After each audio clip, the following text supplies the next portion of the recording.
Hey everyone, welcome and thanks for tuning into LCC Remix Roundtable Edition.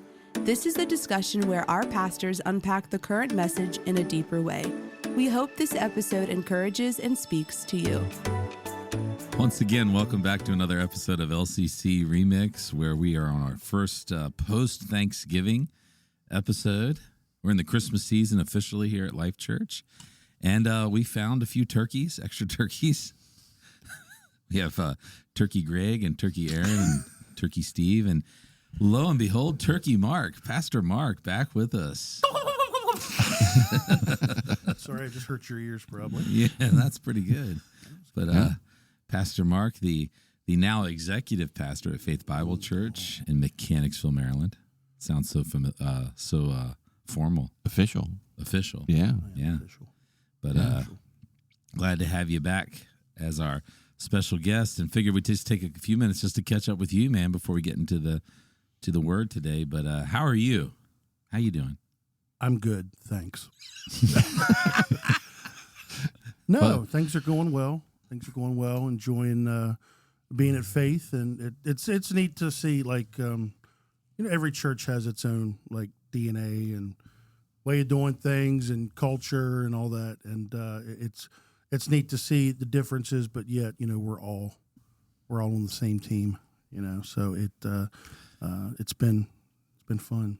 Nice. Enjoying myself and miss everybody, of course. I did get the tail end of the baptisms a couple weeks ago. Yeah. I did say you haven't seen the last of Mark LeHew. I was trying to, to be...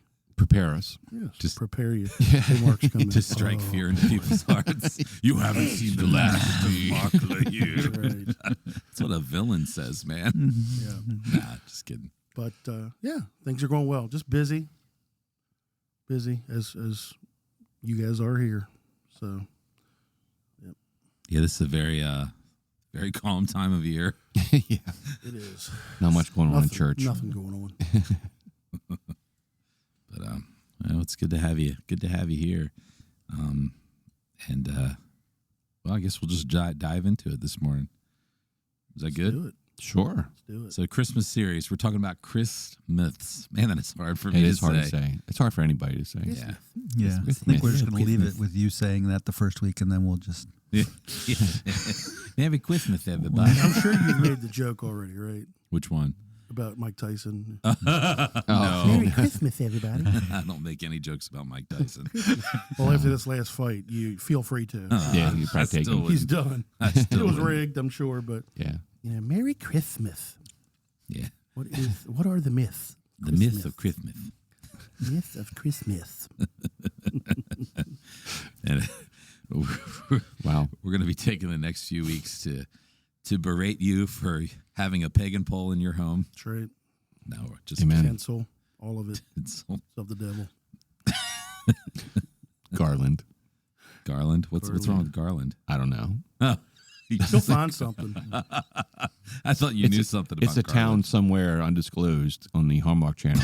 Yes. Oh, The town of Garland. Garland, Vermont. Oh, yes, I know. That's where the Town. big city girl Yeah. goes home Yes. Yeah. and finds true love Yeah. with the country boy that Yeah, He's you could a, call it it could be repairs- called the girl from Garland. Yeah, and then she goes back home. repairs glass bottom boats for a living. Yeah. And is a lumberher. Her But name, her owns name the- could be He Mary. owns the internet, though, somehow. It's amazing. Her name could be Mary, Yeah. and her future beau, former boyfriend's last name could be Christmas. So when they get together at the end, she becomes Merry Christmas. That's beautiful. I like that. Yes, but Yeah. not before her, ex-fiance or current fiance Yeah. shows up From the big city. From the big city. Yeah. What does he have that I don't have? A Christmas tree farm, hundreds of acres, and Reindeer. I thought he was a nobody, but I found out he's the richest man in the whole state. Yeah, he makes upwards of $30,000 a year. $30,000 a year. Nah, Is yeah, that what you said? yeah. And I wish. Here at you're- Garland. You're in Vermont, that's big money. I'm just kidding. Bernie Sanders is from Vermont. I think he makes more than $30,000 a year. He does. They call them Swamp Yankees. They call him what? Swamp Yankees. Swamp Yankees. Swamp Yankees. I've never heard of that. Yeah. Is that sort of like a redneck? It's a wealthy, north. wealthy, up north. They call them swamp Yankees. Interesting. Those guys that own cottages in Rhode Island. Wow. Would you fellas like to go to my cottage in Vermont for Christmas? That would be great. Gosh, That would be so good. yeah. Yeah. Moving on. But we're going to be kind of unpacking some of the different myths that we maybe believe about this time of year, like having to have the perfect Christmas, or always be super cheerful, and we're going to be looking at some of the things in the Bible as it pertains to the birth of Christ, and some of the myths that have kind of arisen through the years, and that have church tradition has kind of shaped. That isn't necessarily really what we have in the Word, and so we focusing in on the Word. And this week we kind of began with this idea of the Silent Night myth, and really kind of looking at when Christ came, things weren't all that still, all that quiet, all that bright, all that silent. When he came, the world was a pretty chaotic place, as it is today. And even the whole circumstance into which Christ was born, even within his own family that God had placed him in, things weren't easy. So maybe let's just talk a little bit about the time that Jesus was born, what was going on in the world, and of course what was going on in Joseph and Mary's life at that point. So any thoughts about any of that? The one thing that sticks out to me about the shepherds, we've grown up with TV and all the pyrotechnics and all the fake imagery on television. Yeah. All this. Those shepherds had never seen anything like what they saw that night. Seriously, think about what a shock to their system that would have been. We grew up with fireworks, on the 4th of July. We've seen things that, in the last couple hundred years that people before us had never even imagined. And whether it be on the big screen in a movie theater, there's all the stuff, But these guys out in the middle of a field, they don't have radios. So there's no background noise that we're so used to. And suddenly, boom, just imagine what a shock that was to their systems, and how could they not go run into town? And I think we overlooked too that, it wasn't just, sneak into town in the manger. They probably told everybody they crossed their paths in and out of town, And so that was just a huge thing. And I'm sure that it impacted those guys for the rest of their lives, Oh, yeah. They just, this whole world opened up to them that evening that they may, they knew the Bible stories, they knew different things, but to actually witness that and see what was going on was wow. I mean, it's no wonder the angel told him to fear not. Oh, Because yeah. in that Can you moment- imagine? No, I can't. Well, you've been camping. You know how quiet it is in the woods. Talk about light pollution. Just imagine, I've been out in the woods where the silence is almost deafening, and you just hear the critters or the crickets or whatever, and all of a sudden this light and this choir or whatever, how you mentioned Saturday they spoke or sang or whatever, but boy, I mean, imagine, you just it'd be terrifying. To even know there was something like that would be terrifying, but to experience it would be terrifying. Yeah, so that fear not comes in handy. Yeah, I mean, thinking about the world that existed at that time, I think a lot of times we romanticize the past a little bit. You've heard people say like, "Oh, I wish I would have lived back in those days," or whatever. And no, you wouldn't have. You just look at movie. I mean, I just saw. It's not quite. It's almost around the same time, but like I just saw Gladiator 2. The world was a brutal. It was a brutal place. It was a brutal place. There were, tons of conflicts and wars, and it's just it wasn't just a great place to live really. And you you were saying, like the myth of the silent night, like we have this picture in our mind, like this is like everything was just perfect and everything was just calm and everything. And no, it wasn't. Yeah, everything was sterile and clean in the manger. It was dirty. It was messy. You know, can you imagine giving birth in a cave, you know, around where animals hang out and eat and you know, it's just not really a pretty picture. And you had mentioned on Sunday about, like, you know, we have our nice nativity scenes and stuff, and people love to put those out. Oh, look at the little lamb here. Look at the cow, whatever. That cow stunk. Yeah. Okay, that cow was just, I mean, this is livestock. Yeah. This is not a pretty picture. I mean, can you imagine the smell? I know it quite well. Yeah, you don't smell it after a while. You get used to it. But we're talking about like just these things we've had in our mind. Yeah. Yes, Jesus came to bring peace, but he did not come in the middle of a peaceful setting. And and I think we romanticize that. You were talking about, you're going to talk in a couple weeks about the perfect Christmas, the myth of the perfect Christmas, and we think about that. I mean, we look back at our childhood, right? And you remember Christmas, and it was awesome, right? I mean, come on, you remember Christmas, and you just remember this is what happened, and this is what I got, and it was just the perfect time. Like, and you try to recreate that as an adult, and you don't realize that, like, that's really not what took place. It's just your best memories of certain things that happened, and you know, it's more about, it's all about Jesus, and that's the only thing that really matters. And we really work ourselves into a frenzy with the decorating and the presents and all of that. The baking, cooking. I mean, you could just go to Safeway and get some Christmas tree cakes, but no, you're going to bake for hours upon end. Now, some people, that's their thing. They love to do that. It's relaxing, whatever. But, like, you know, we add so much stress and anxiety to our life around this time of year in the pursuit of, you said, that perfect Christmas type thing. But part of that, you know, all that when you're a kid, you know, everything's done for you. And then you become an adult.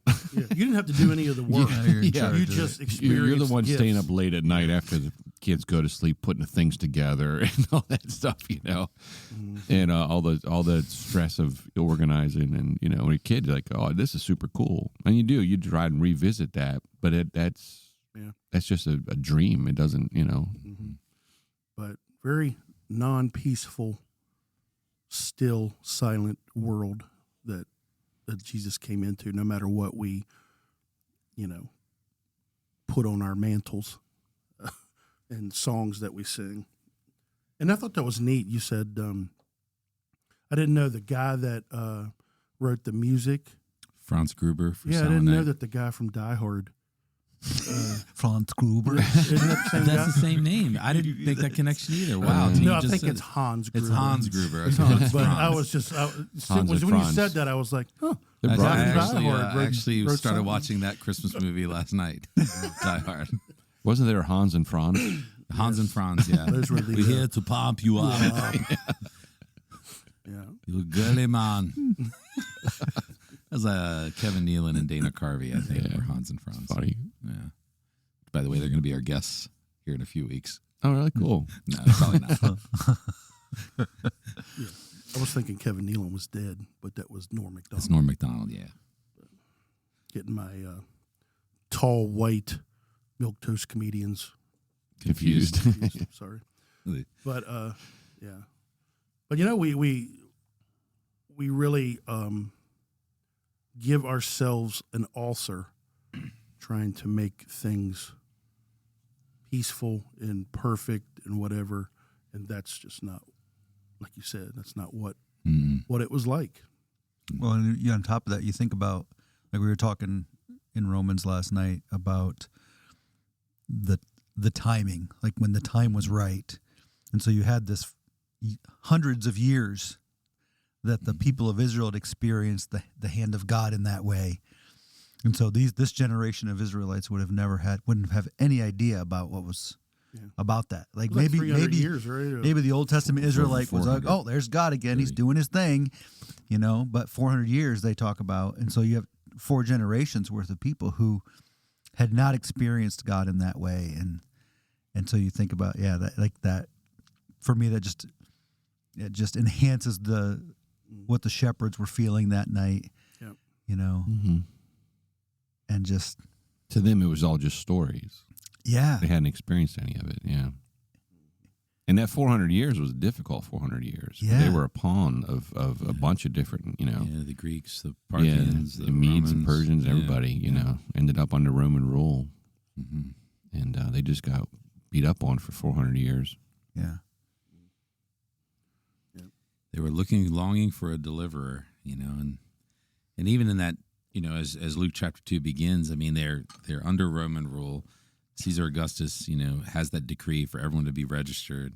I mentioned it on Sunday in one of the services. I think that, there's some people that are critical of some of the history behind here. They've tried to criticize Luke, who actually is an excellent historian, because there's some questions about, there's a known time where Quirinius was the governor of Syria, and there's one instance where he is governor in 6 A.D., but we also have records. It doesn't have Quirinius by name, but there's references to individuals who served like non-consecutive terms, and so there's good solid historical evidence that Quirinius was actually served 2 different times in Syria. Once, around 4 to 6 or 7 BC, and then again in an undetermined period in AD. But I share all that because this goes out, this decree goes out. The Romans, would just register people wherever they lived.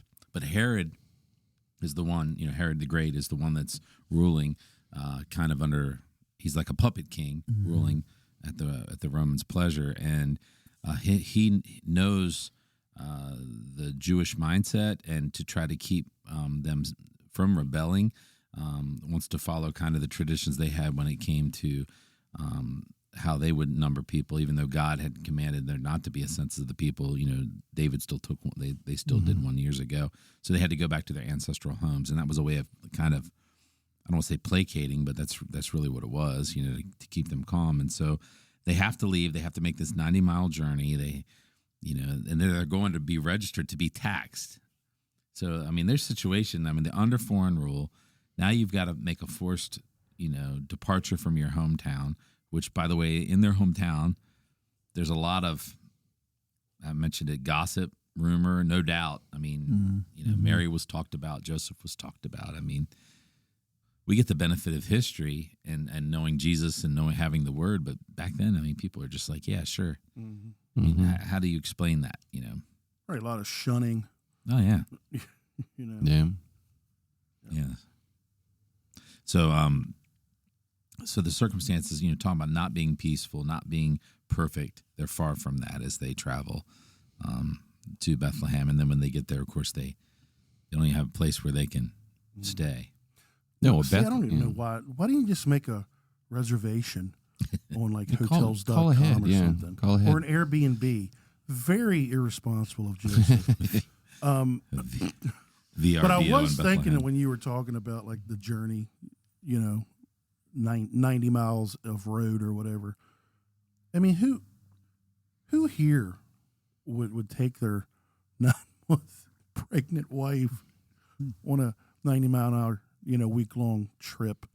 Like, I mean, you had to do it, but like that would have to be like one of the worst experiences of Joseph's life and Mary's. But like, I just can't imagine it. You guys, ladies that have been 9 months pregnant. Here we go. Can you imagine? Can you imagine? I Because can't. if mama ain't happy, nobody's happy.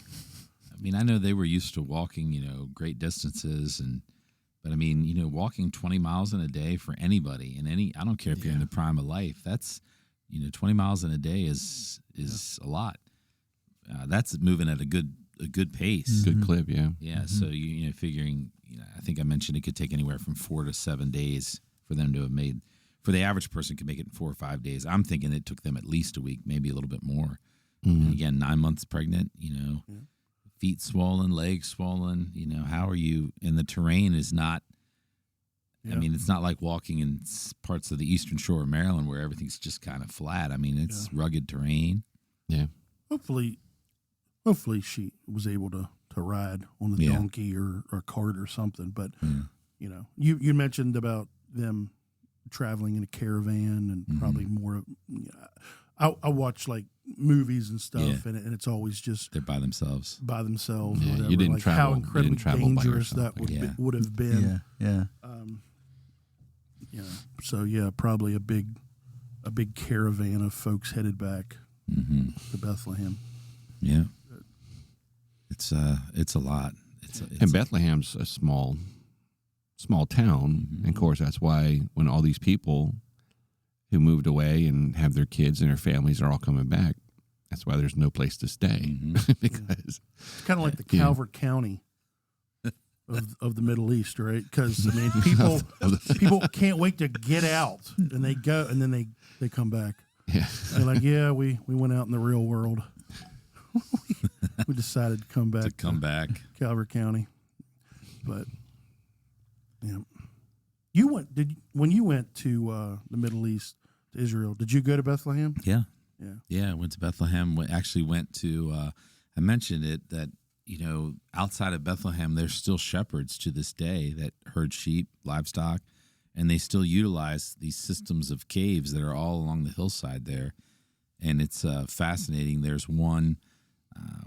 You go to the Church in the Nativity, but then there's a short little trip you make, and there's this, for lack of a better word, there's like a shrine they've made that you go into this cave and technically the birthplace. Yeah, they don't know. They don't. I mean, it didn't say this is where Christ was born. In the Church in the Nativity, the Catholic Church, the Roman Catholic Church, has said this is where Christ was born, and they actually you go down into this like little cave area, and there's like a star that there's beautiful ornate like gold covered stuff, and you can touch. This is the precise spot, they'll say. And none of that was established till the 4th century. It was Constantine's mom. Yeah.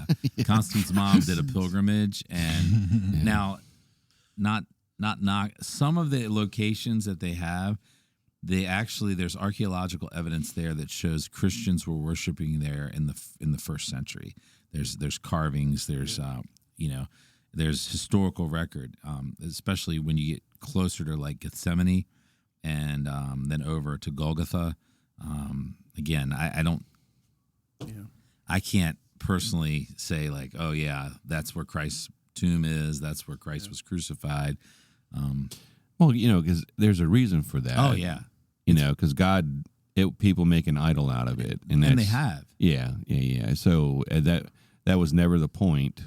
It was never and touch that gold star where Jesus, because he will heal me or whatever, something healing like that. Powers. Yeah, that's not what he was aiming for.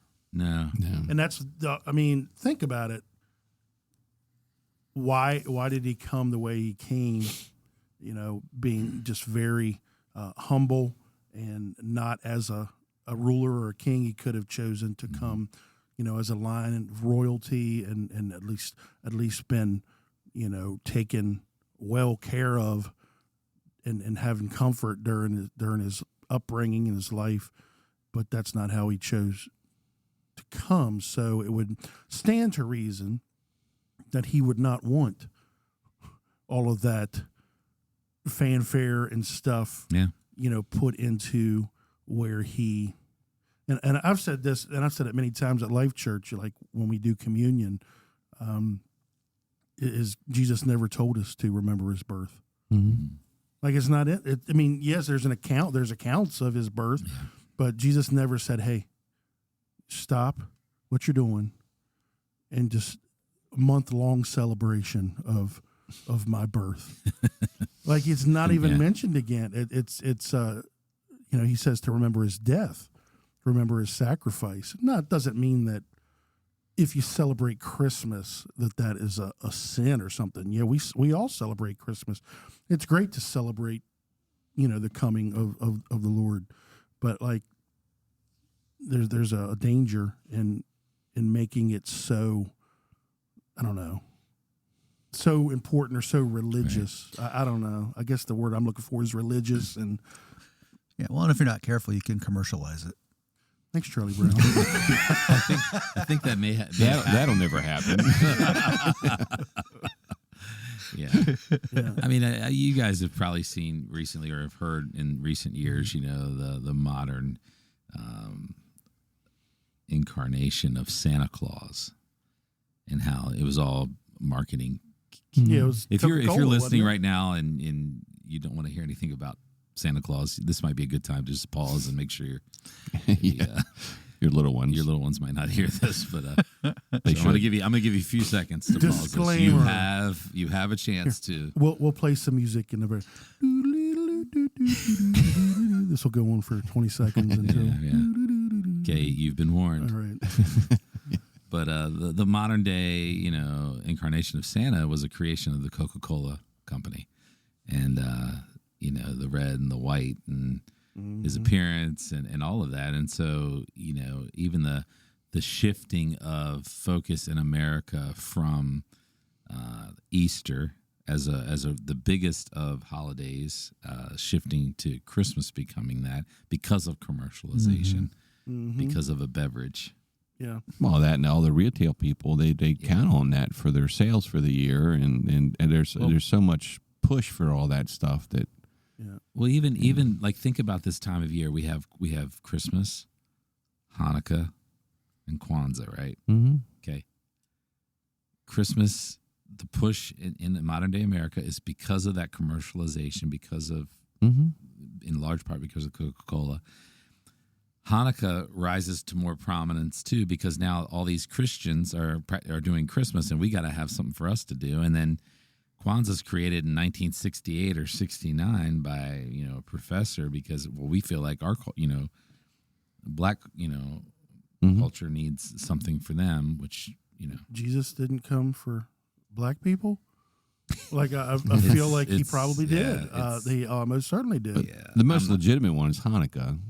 Well, honestly, Hanukkah's been. Well, because that's the celebration, the festival of lights, and it was celebrated, but its prominence in terms of even within Jewish households wasn't as great as it is even today. Yeah, the commercial that's been commercialized. Oh, too. Everything comes down to $1. So, unfortunately, but it's very interesting. Mm-hmm. It's very interesting. Yeah, but again, I don't want to make people, and I know this is not your goal because you said it on Sunday. We're not there to make you feel guilty about celebrating Christmas, or even if you do the whole Santa Claus thing or sing Christmas carols and you've put your Christmas decorations up right after Halloween.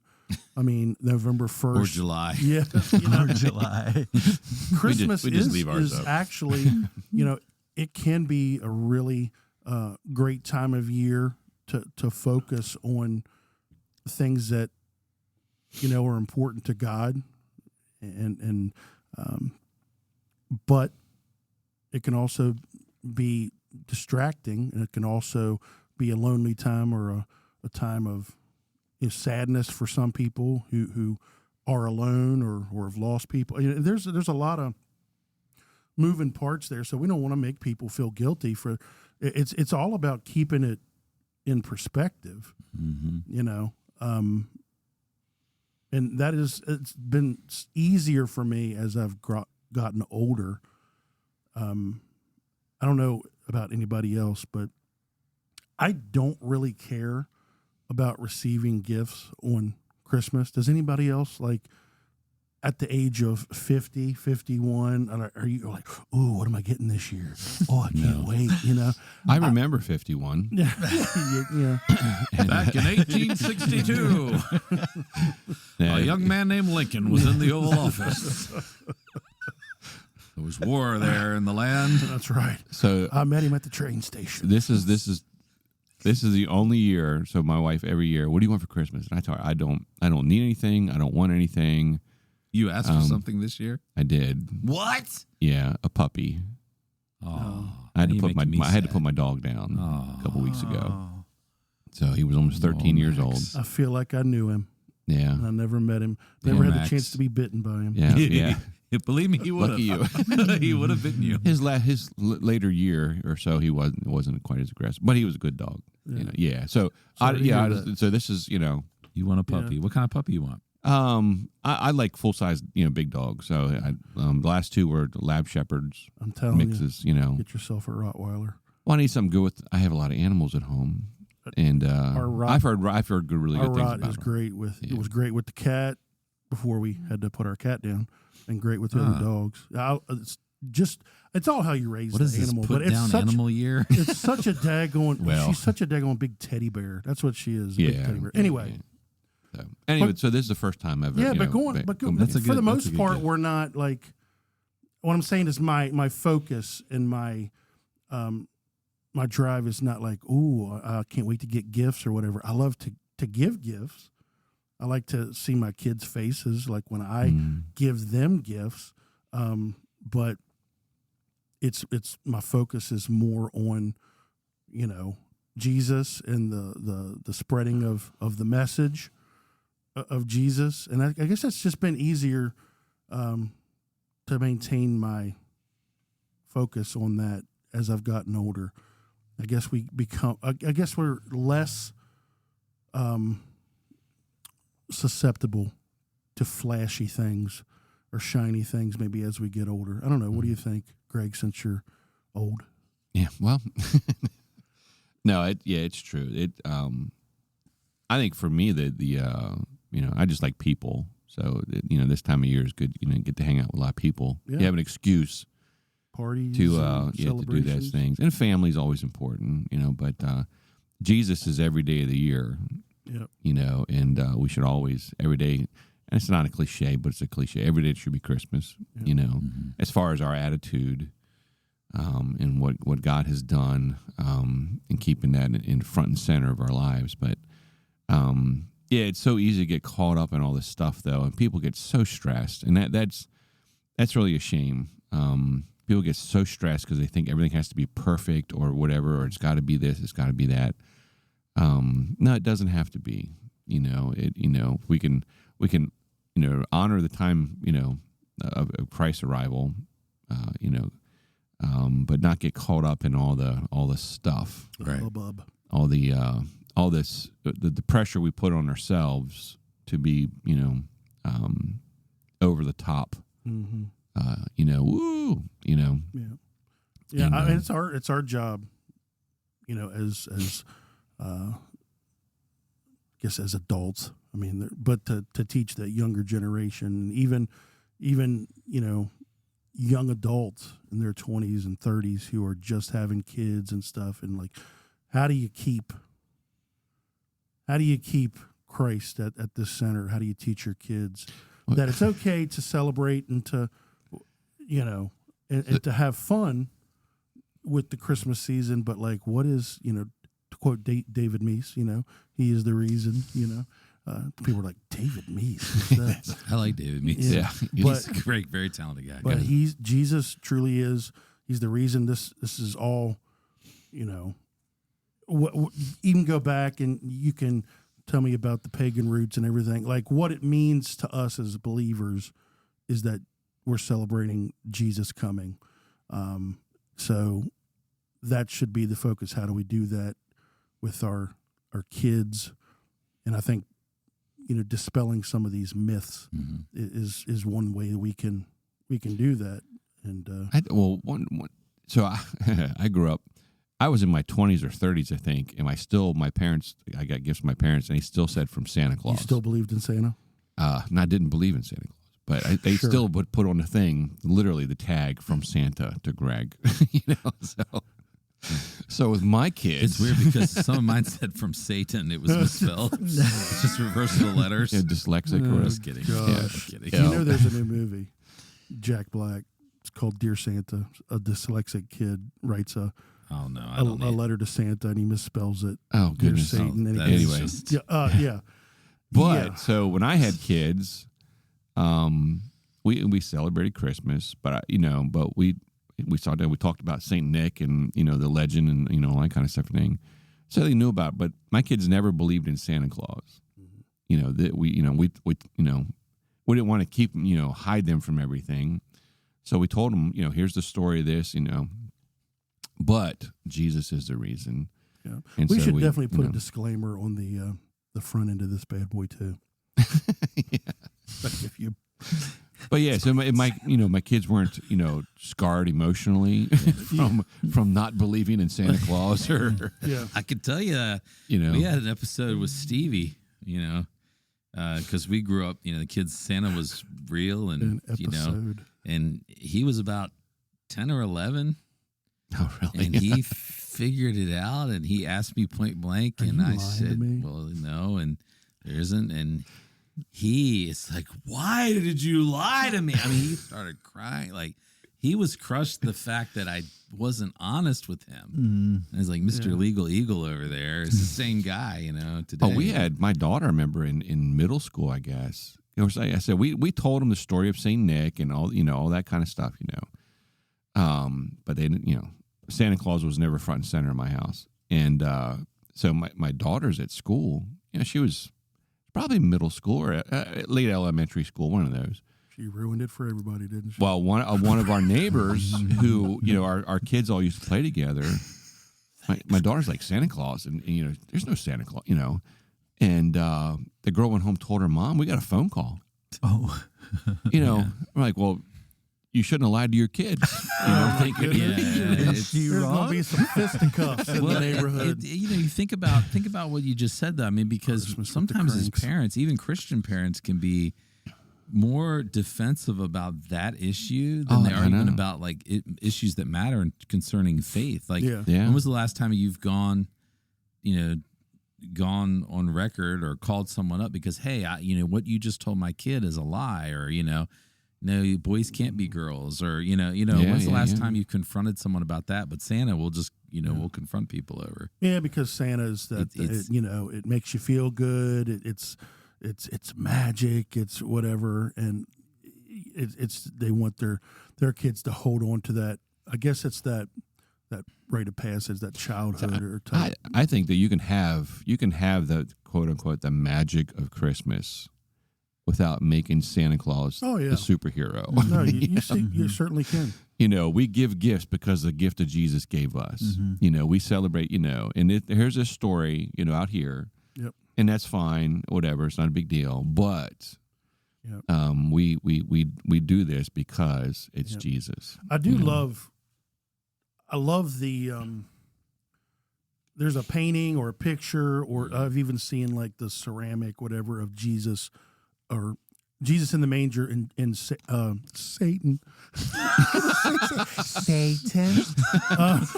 Sorry, channeled my inner church lady there. But Santa like bowing with his hat off at the manger or whatever. Yeah, I've seen that. And to go back in with the story of Saint Nick and kind of bringing it all back to Jesus, and the gifts that we get are symbolic of the gift of the Lord, Jesus, and so you definitely can tie that in. And I don't have any issue with anybody telling their kids that, Santa's a thing or whatever. A lot of times, like, it just happens and like you never even like, you don't actively talk about it. It's just what they believe, because of the culture and kids at school and all that. And unless they come to you and say, is Santa real? You usually just kind of let it go. But, just make sure that even if your kids are, believers in Santa, that they know why like the story behind it. They know why we get gifts. It's not just some, magical cherub with rosy cheeks and a fat belly. All right, jolly old elf. Yeah. It's got a deeper meaning. So, and wasn't the original when Saint Nicholas? I didn't brush up on my Saint Nicholas, but didn't he wear like gold or green? Green. And white. So the red was from Coca-Cola, right? Yeah. I wonder why they picked red instead of green. The color of their Coca-Cola cans. Was it logo? Was it red back then? Yeah, it was too, red and still? white. Yeah, Okay. Yeah. Red It's trimmed crazy. with white. Yeah. Yeah. Well, yeah. I was reminded of, I just saw this on Facebook on the way here. As I was driving, I was scrolling Facebook. Oh, no, I'm please. just kidding. I did not. We had a off-air conversation about driving while watching things. Don't do it, people. We weren't doing that. We're No. saying No, I noticed people are doing Yeah. that. It's- The new Thomas Kincaid Christmas calendar. Don't come after me because, you love Thomas Kincaid. Thomas Kincaid's he's dead though, isn't he? Is Thomas Kincaid dead? I don't know. Look it up. Anyway, he does some great paintings and stuff, and it's this Christmas calendar, and the front is this nativity. And man, you talk about like blissful, peaceful. It's like this little wooden shed, and somebody's installed a nice LED light in there, because Shines it's right down on shown him. roundabout, and Mary's just holding the baby, and there's like lambs laying everywhere, and the wise men are coming up the hill, and it just looks so like beautiful and peaceful and all that, but it just going back to like that's not how it was. It's all a lie. Yeah. Yeah. He died in 2012. I thought he did. Wow. I thought he did. Good painter. Painter of light. Can I tell you my bush garden story? Boy. Yeah, please. Bush Gardens I during know the this holidays. story. By the way, if you've not gone to Bush Gardens during the Oh, holidays, the Christmas Town or it's pretty Christmas awesome. Land or whatever it's called. It's really good. If So you're it's pagan. years ago. So it's been a while ago now. What? If you're pagan. Oh no, this was actually really good. So all the different countries, we went down there I took my kids down there for a Christmas thing one time, and this was 10 years ago, and I was super impressed because everywhere you went, it was Jesus. We went to one of the shows, and it was Jesus Christ Superstar. no. It was Christmas carol, Christmas carol. They were acted at and sung, and it was Jesus. I mean, there was a standing ovation at the end. It was Jesus. It was all Jesus. So each country, they got 7 countries where you go through, and beautiful nativities. It was really nice. And I guess at the center of the park, whatever that was, you literally it was funny, and I made a comment to my children. You descended into pagan land. And it went from nativities and Jesus to Santa Claus and all that stuff, It was so interesting. There was only one way in and one way out. You had to repent to leave. Well, You had to turn around. Yeah, you had to turn around to leave. So you had to repent to leave pagan land. And I just thought that was what an object lesson. Yeah. But no, I was really impressed. It was literally all every little town you go into, it was straight up Jesus, and I was super impressed with that. I don't know if it's still that way. It's been 10 years at least. We were there about 3 years ago, and it was still a lot of nativities, and yeah. I didn't see a show, but I might have missed it. Yeah, there was one, and that was. I mean, literally, I saw one person was offended because I didn't think they didn't realize what they got themselves into. But everyone else at the end, man, I was Offended at the nativity? How could they be offended? well because it was Jesus. Yeah. This, I know there's some how, people, but it's just like, but people are just so this weird. was, it was literally standing ovation, and you're crying at the end of it. It was awesome, So it was cool. Yeah. That was neat. Yeah. Just wanted to take a moment. The message of the angels to the shepherds that day was glory to God in the highest, and on earth peace, goodwill towards men. On whom His favor rests. That message of peace that the angels brought what does that mean to us even today? What is the message? How does that apply to us today? Peace on earth, peace, not just amongst each other, but peace with God. Mm-hmm. Like this is God sending the way to, peace with Him, because we're naturally at odds Mm-hmm. with God, and this is, and it's only through peace that we make with God through Jesus that we can have true peace with each other, So yeah, that's the way I look at it. And I was thinking, I was just going to say before you said that, like, it says suddenly there was with the angel a multitude of the heavenly hosts praising God and saying, I mean, how many angels do you think they saw? Oh, yeah. A multitude. Like, I just wonder, it's almost like, was it like was heaven opened up and they were able to get a glimpse at like the throne room of God, or what were they just like, I don't know, but that would be, we had talked about it, like so amazing, like for them, and oh yeah, but a multitude. Mm-hmm. Were they all dressed alike? Yes. I don't know. Just I don't curious. know. It's interesting because, multitude, the word there in Greek means tens of thousands. So it doesn't give you an exact number, but Somewhere in the, anywhere up to like 100,000 maybe. Yeah, and I mean, it's estimated, like the word, like where we get our modern day word myriad, for when it talks about how many angels there are, it's potentially millions of angels. Yeah. So this is, could have been tens of thousands that appeared in that location, which, think of what one angel is capable of in terms of bringing judgment on human beings. Has that ever been like really depicted, like on screen? Like I know there's been movies made about this, of course. There's one called The Nativity. Mm-hmm. There's different movies. The VeggieTale movie that. Well, I'm not sure about that, but like, has that scene ever really been depicted? Maybe it hasn't been. Like, I'd like to see that. Yeah, probably not. Has never been done justice to, I'm sure. Yeah. Oh yeah. Even our best attempt probably would fail. But like, even with like CGI now, like that might be able to be, Give you where a it'll be more glimpse. like. Usually we see just a couple of angels telling the shepherds don't fear and whatever, and then you hear hallelujah, but you don't see. Like, I would love to see the attempt of what it would look like. But and I did have a question here. I have the ESV version. Mm-hmm. Read your glory to God in the highest again. And I have the New King James and I have ESV. So let's read it here. Read the New King James. New King James. Scrolling.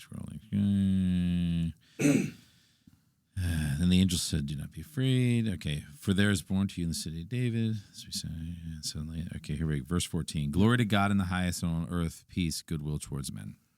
Okay, so peace, goodwill towards men. This is what we all probably know only because you watched Peanuts, Charlie Brown Christmas, because this is what Linus said.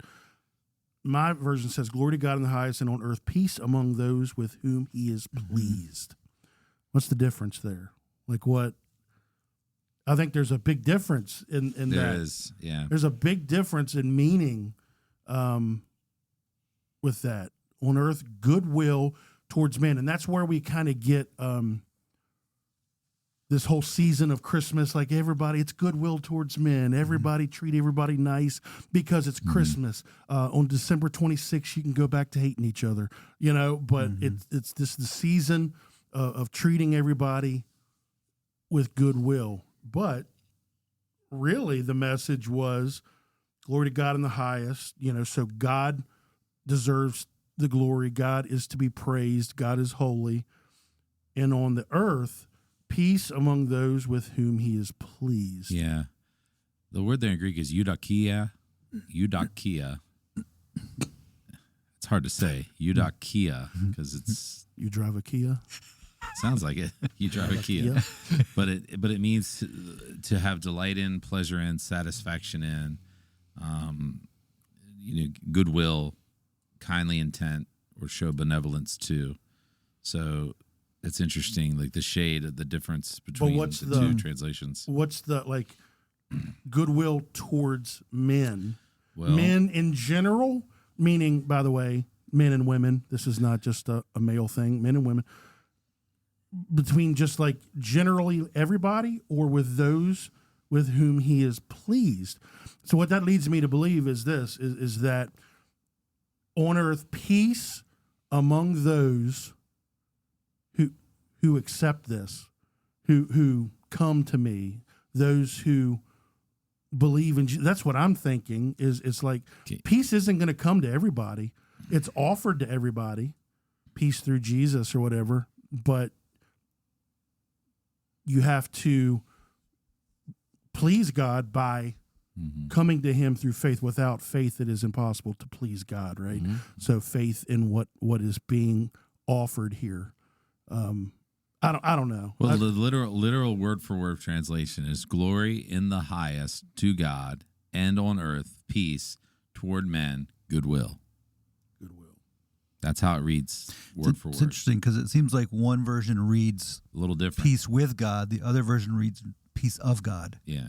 Like, may you feel the peace of God during this, in this time or whatever. But this ESV makes it sound like more of a peace with God.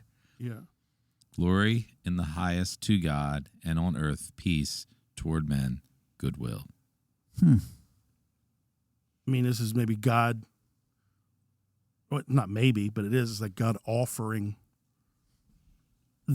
a peace, like this, because that's why Jesus came, to bring peace, to reconcile. Reconcile. So this is God saying, "Hey, on earth, this peace is offered. This is in good faith, goodwill towards men. This is my." This is my olive branch, so to speak, to men. But again, if you go back, among those with whom he is pleased, I mean, I think that makes a lot of sense. Like, if you don't reach out and take that olive branch, which is Jesus, and place your faith in him, you're not going to receive that peace. Like, Well, yeah, I mean, the word for peace there in reference to whenever it's in the context of Messiah, it refers to the way that leads to peace through salvation, the tranquil state of the soul assured of its salvation through Christ, and so fearing nothing from God and content with its earthly lot of whatsoever sort that may be, the blessed state of devout and upright individuals, with the Lord. A lot of people just think it just means peace on earth. Like, hey, everybody get along and peace. Peace, brother. And I think that's the broader message, and maybe this will be a good place for us to kind of land on this section of Scripture, is that the whole point is, no matter what chaos is going on in the world or what you may be going through in your circumstance, the only place that you can have an anchor of peace is through that relationship with Christ, period. Yep. And one day he will rule and reign as the King of Kings and will bring peace to the earth. Yep. But again, we're living in a time right now. We've got we got a lot going on in the world. We've got long-range missiles being fired. The first ever. They reported an ICBM, but it wasn't. It was a long-range ballistic missile that the Russians fired into Ukraine. And, we're looking at, China on the move, and, we see trouble in the Middle East, and there's a lot of instability in the world. And you're right, Mark. I don't think it's, God's going to just send peace to earth and everything's going to be calm. The peace comes through Christ. Yeah. So, yeah. It's not just about during this season. get along with everybody, show everybody peace and goodwill, and then, like you said, like I said, going back to whatever you were doing before on December 26th because it's no longer Christmas. Yeah. You know, got to make all those returns. Yeah. Hey, if it wasn't Christmas Eve, I'd punch you right in the face. I'm coming back in 2 days. You know, I mean, it's. And sadly, you have people that do get punched in the face on Christmas Eve. Yeah, they do. Give me that Cabbage Patch doll. That's the one that Do you our. remember the footage of that? One. Like people fighting over stuff. Tickle Me Elmo. Remember Tickle that? Me Elmo. Yeah. Oh, that was a big one. What a bunch of nutty People are crazy. Yeah. Yeah. I trampled another human for a TV. A tremendous amount of money to be out shopping on Christmas Eve. I've done Unless it many it's at a times. gas station, getting gift cards. So that was a tradition that my dad and I had for years. We would go Christmas Eve early in the morning. We'd try because the malls and stuff opened early. This was years ago. Yeah. We would just drive up and we would just people watch. Oh, really? Yeah. I might pick up a thing or two because sometimes I waited to do all my shopping till Christmas I Eve. could see your dad right now. What an idiot! But we would just be like watching people, like, man, this is funny. Full on panic. You know. Mostly men. Yeah. Mm-hmm. Isn't it crazy though how this is supposed to be the time of peace or the time of goodwill or whatever, and no matter how much that is blasted and how much that is, you know, whatever, we still fight and claw and you know, I'm going to punch you in the face because I want to give this lovely gift to my child. Like, I just don't, no matter how hard we try on our own, you aren't going to measure up. Unfortunately, expectations are so high and they're unrealistic. And that perfect Christmas and that perfect gift, and if I just get this, everything's going to be great, and blah blah blah. And it's you know, it's not, you know, but we have this false expectation that we somehow have to live up to, and it just creates a lot of tension, and a lot of people, you know, get to where you hate Christmas after, you know, you get to the end and you're just sick of it. You want it to be humbug. Over. Well, yeah, I mean, because we you know, if you don't get the right present for this, then you're going to disappoint this person, and this person's whatever, and stress. Yeah, it shouldn't be that way. You know, that peace thing. Thinking about it, it's almost like I remember a college professor said, "We live in this thing. It's already not yet," and it sounds weird, but what it is, we already experience the peace of God in our lives. You know, if you're a believer, you have that peace. That's one thing that just changes everything. You have a peace. You know, you're settled. But we, you know, not yet have we experienced the reign of Christ in our world, and that's coming. When there will be peace. You know, it's one thing everybody's looking for. And think about these people this time. A message of peace from an angelic being. Because there was no peace, period. Every day you had to surround yourself with family and stuff, and you know, the family was so close and the communities were so close because they had to survive and travel and all those things, and there was no peace, period. You know, there were conquerors and those being conquered. That's what the world was. And so this message of peace, you know, for those who trust and believe, it's an already you experience that peace to a degree, you know, a settledness, a comfort, you know, but there will be that rule and reign of Christ when the world and the principalities and powers and everybody will see this is the way it was supposed to be. And because of sin entering the world, that got all messed up. But Jesus has come to restore that. So there'll be this 1,000-year reign of Christ, which there will be peace. You know, and everyone will have to go, oh, yeah, that's what he was talking about. Right. You know. Yeah. But that's, I mean, going back, and you said landing the plane, but like going back to the Silent Night myth or whatever, no matter what's going on the earth or in your world or whatever, you can have a silent night in your heart. You can have that rule and reign of Christ and the peace of Christ that passes all understanding.